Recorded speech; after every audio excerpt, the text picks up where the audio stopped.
Hello, and welcome to another edition of PSET Magazine. I'm Marie Shepard, Coordinator of Student Services for Portsmouth Public Schools, and we're here today to talk about art, a wonderful subject. I'm here today with Mrs. Jean Stith, who is a teacher at Churchland High School. Not just a teacher, but she's going to talk to us about some of the interesting things that are happening in the art program at Churchland High School. Jean, welcome to the program. Thank you very much. Let's talk about it. Let's start with talking about how long you've been teaching in the system.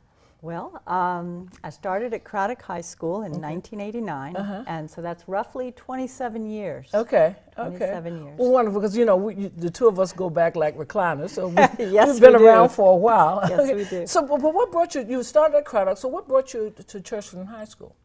Well, as I recall, there was a shrinking of the high schools. We went down from the five to the three in the district, and Mr. Raymond Hale was principal at Craddock then. And Mr. Hale had been appointed to be principal at the new Churchland High School and selected staff that would go with him to the new building. And I was tapped as one of the teachers that would go to the new Churchland High School. And that was before they instituted the magnet program at the time. Yes, we didn't know that there would be a magnet program at that point.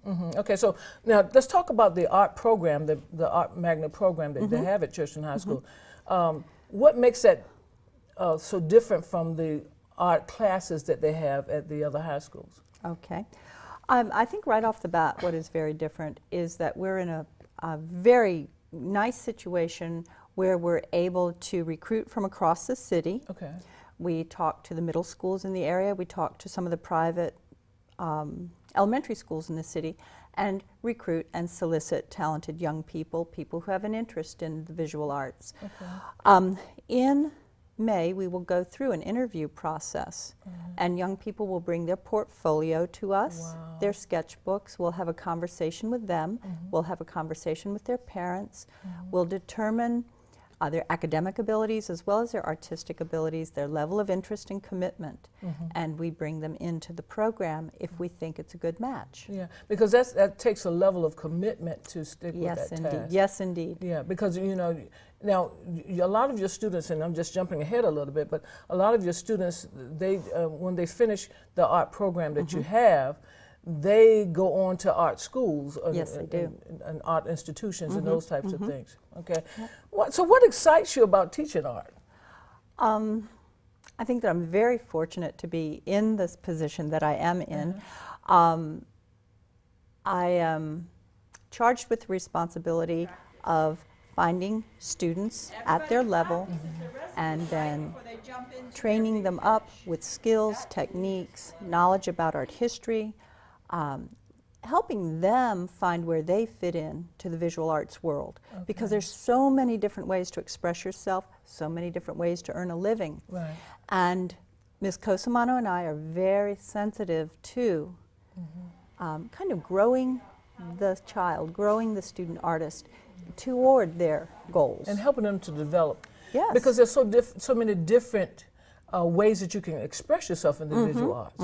So what, for you personally, which one is the median, is that what you call the median that you like the most?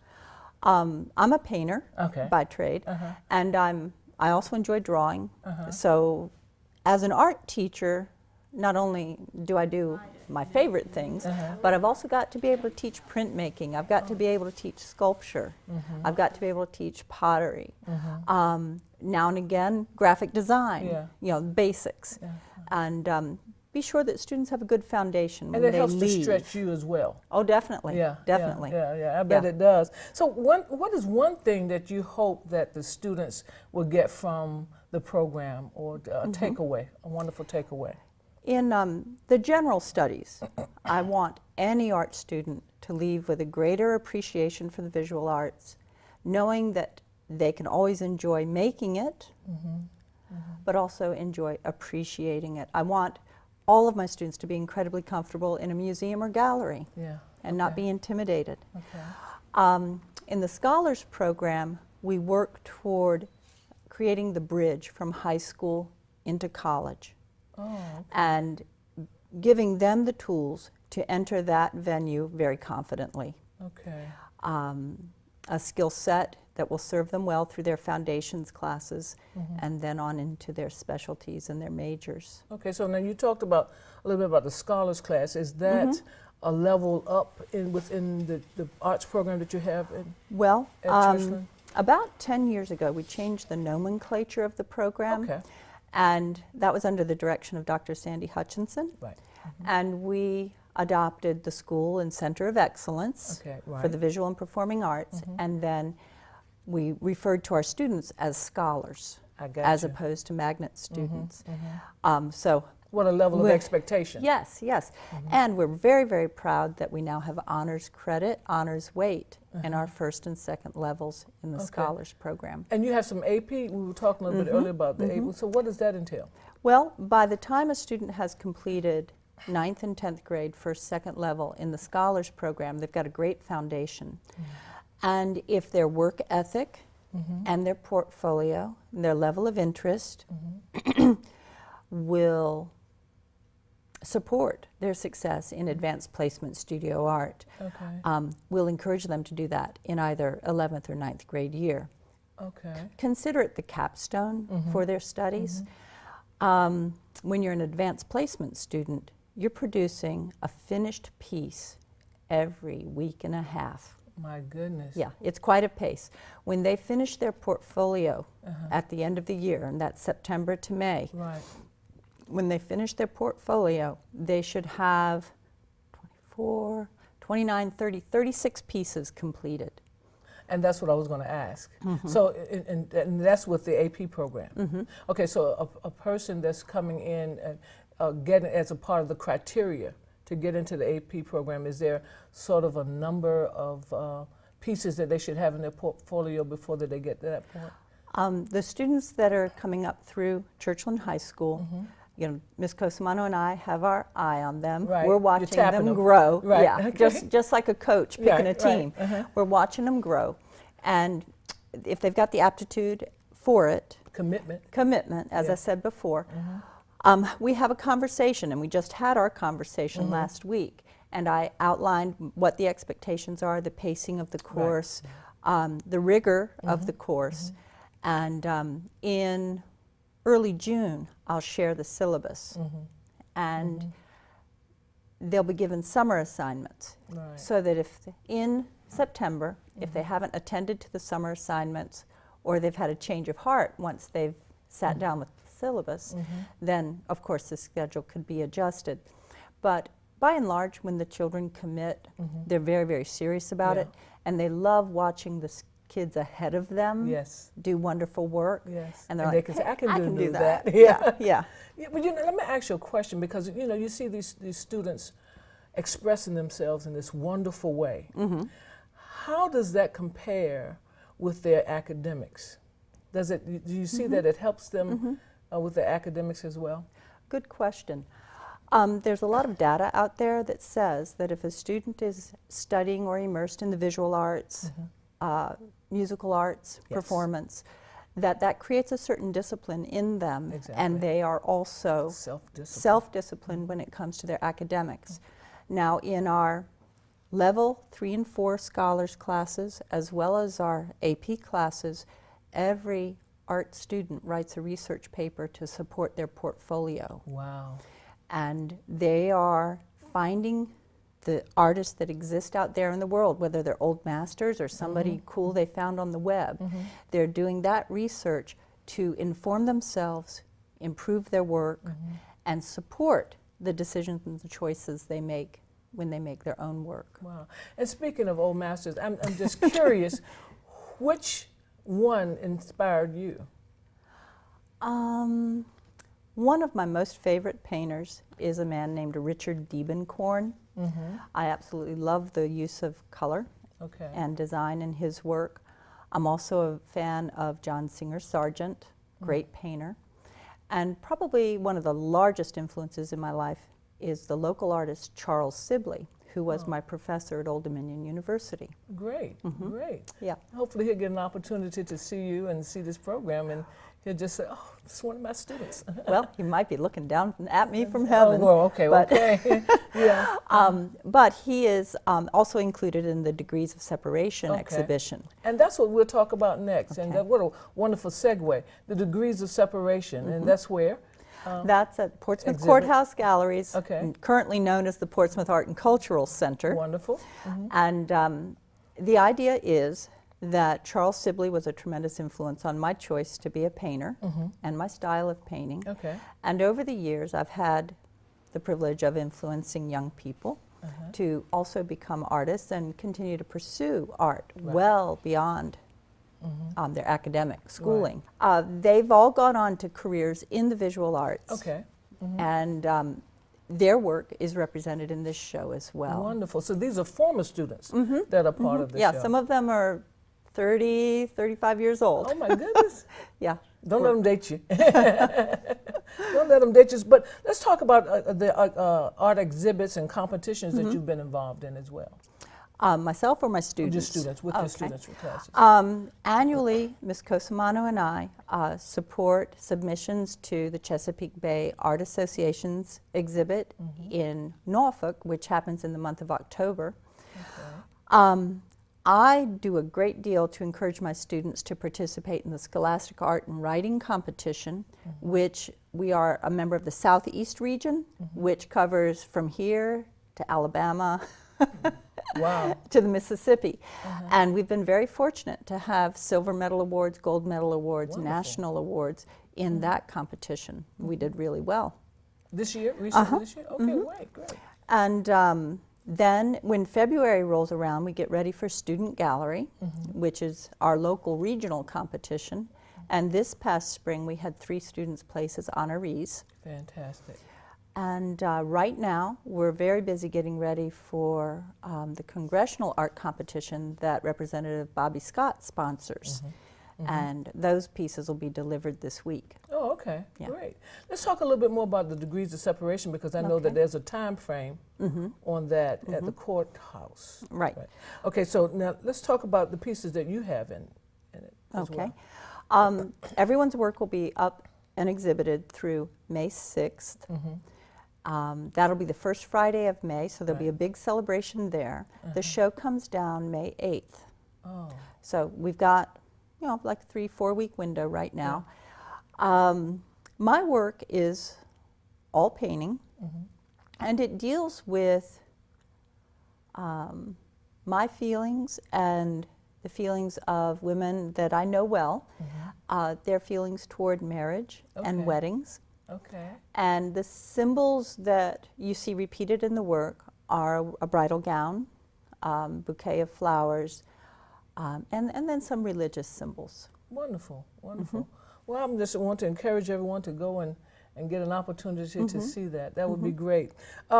So the exhibit, of course, has some of your former students in it as well, and we talked a little bit about that. What would be one final thought you would like to say about the students? And I want to talk about the number of students that you have involved in the program now. The seniors that you have involved in the program. We're going to have 2 of them to come up and talk with us in a few minutes, but talk to us about the number of seniors that are graduating, that are, how many do you have, and then what some of the things that they're looking to do. Well, in the Scholars Program, we've got really nice numbers. We're like 35, 40 kids involved. We tend to be heavier on the bottom. Freshmen join us, and a class of 15, 16, 17 at a time. Rigor. And well, sometimes it's the rigor, but sometimes it's I'd like to do first college, or I would like to do other AP courses, or my schedule gets tight. A lot of children have a hard time balancing everything. We've historically had some kids do summer school to fit everything in to their schedule. Is Guerrero and Alicia Gaskins are our 2 seniors at the top. Now, right behind them, we've got a class of 7 or 8 that will be seniors next year. Great. And so that bodes well for the future.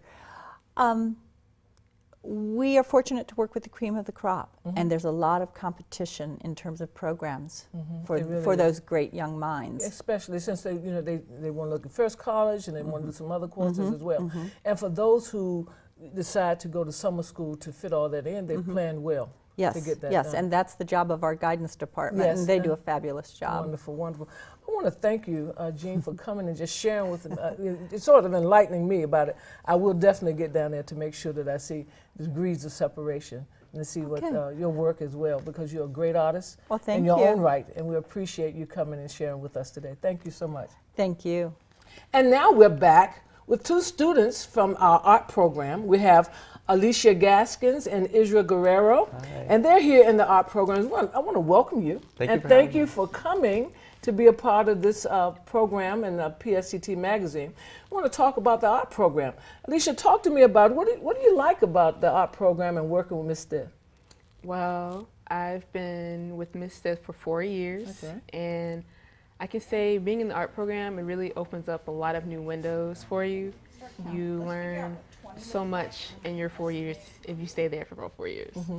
The first 2 years that I was there, I was in the regular honors magnet, and you learn, the fundamental stuff, the basics about drawing and composition and all that. So, and I guess working with Ms. Stith for 4 years, you really can get like a connection. Good connection. Build that good relationship. Really. Yes. That's great. What about you, Israel? Well, I too have been with Alicia since grade 9, coming into the regular honors art magnet course. And yeah, there's just like a lot of strength building, which is really fundamental and important.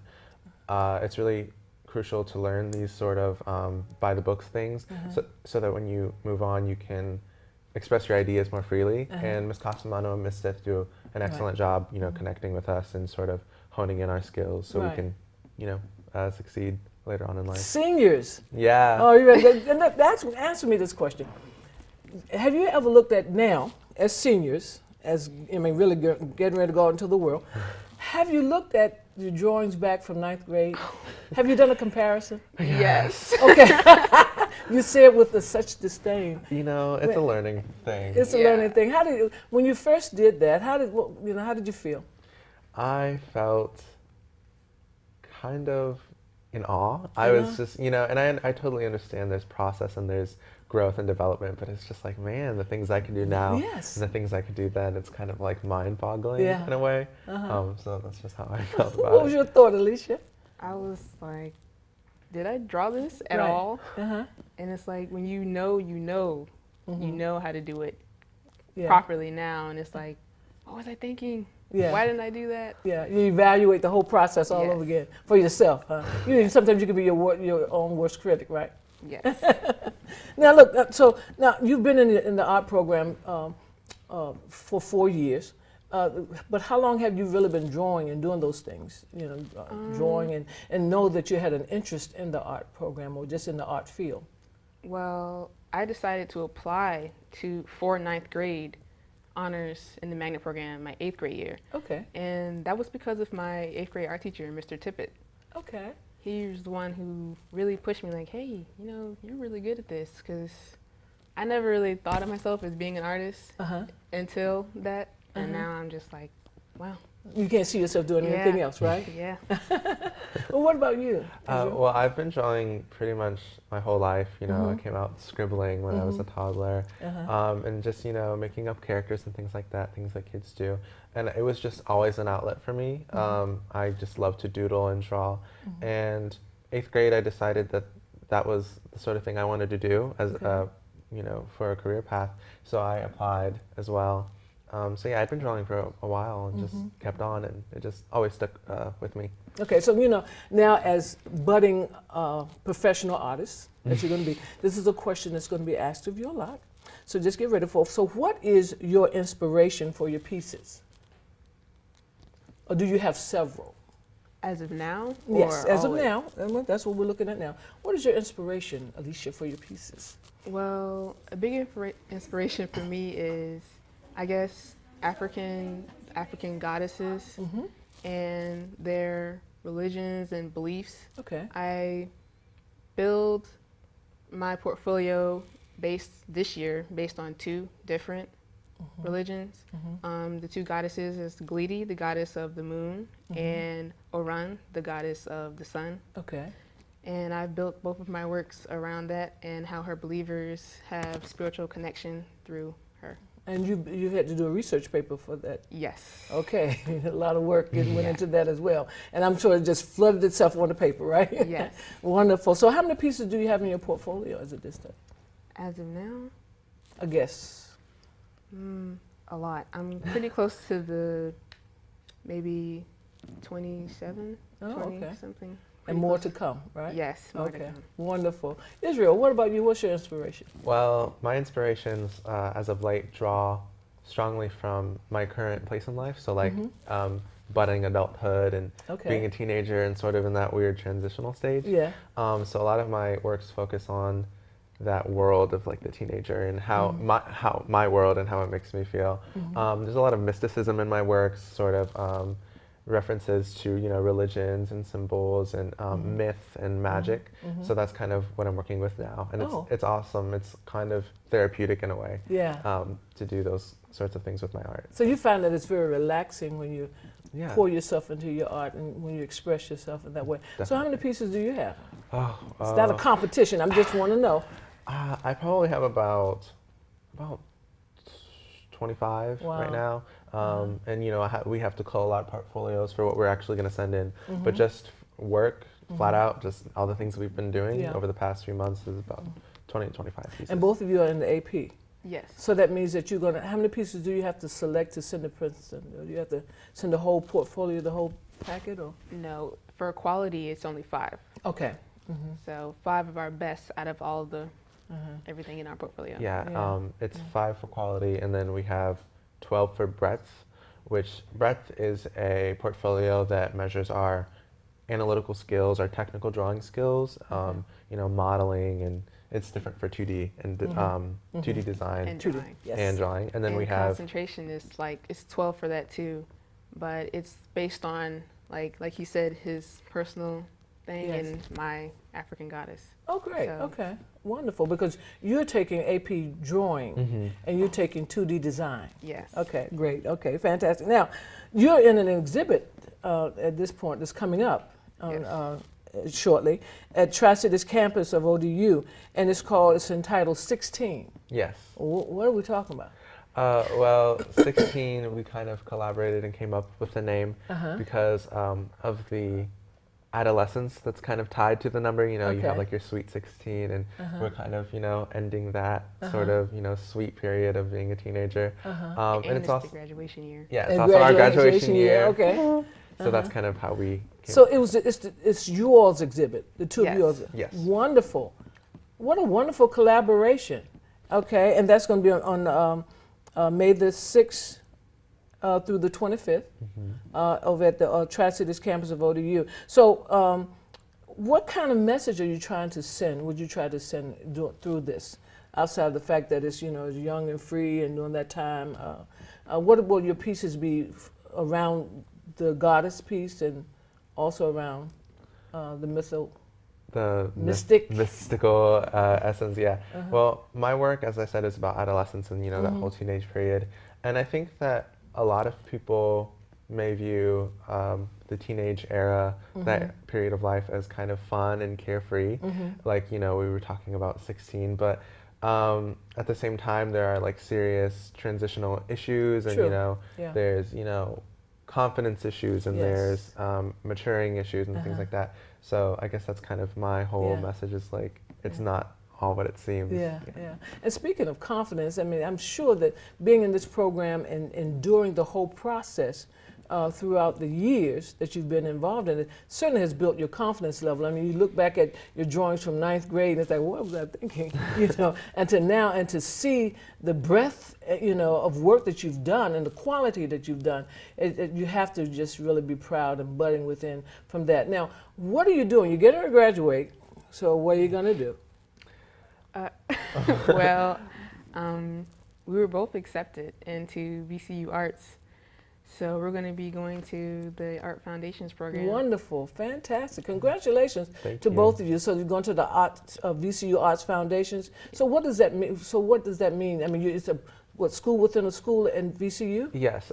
So there's Virginia Commonwealth University, and then there's VCU Arts, which is the art school within VCU. So there's theater and music and all those departments, and we're going into visual arts department. So we're excited. Well, that's good that you have a friend already there, and you get an opportunity to really still hang out and support each other and going into a new city and a new place to be. So both of you, I need you to leave me with, you got juniors coming behind you and other art students. What can you leave them with, this word of wisdom from these two cream of the crop art students? What can you leave them with, a word of wisdom for them?